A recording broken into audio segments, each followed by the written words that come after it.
തോരപ്പുളി വെള്ളമാണേ, കാസർഗോഡ് ഭാഗത്തെ ഒരു കറിയാണേ.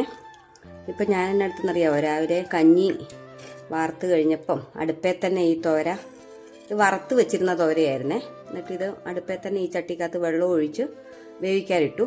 അപ്പോൾ ഒരു 3/4 വെന്ത് കഴിഞ്ഞപ്പോഴത്തേനും ഞാൻ കുറച്ച് കാന്താരിയും ഒരു കഷ്ണം സബോളയും പിന്നെ കുറച്ച് തേങ്ങയും കൂടി ചിരണ്ടി ഇതിൻ്റെ കൂടെ ഇട്ടു.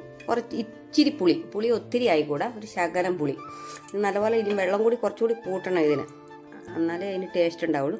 ഇനി ഇച്ചിരി വെളുത്തുള്ളിയും ഒരു 2 വറ്റൽമുളകും കൂടി ഇടിച്ച് കടുക് വറുത്തിട്ട് കഴിയുമ്പം തോരപ്പുളി വെള്ളം റെഡിയായി. ചോറിൻ്റെ കൂടെ, വെള്ളയരി ചോറിൻ്റെ കൂടെ ഒക്കെ കഴിക്കാൻ നല്ലതായത്. ചൂടായിട്ടുണ്ട്. നമുക്ക് ഈ ചതച്ച് വെച്ചിരിക്കുന്ന വെളുത്തുള്ളി വറ്റൽമുളകും ഇട്ട് കൊടുക്കാം.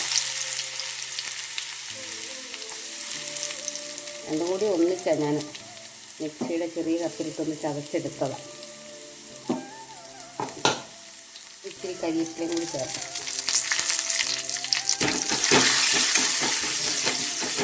നമുക്കിത് കറിയിലോട്ടൊഴിക്കാം.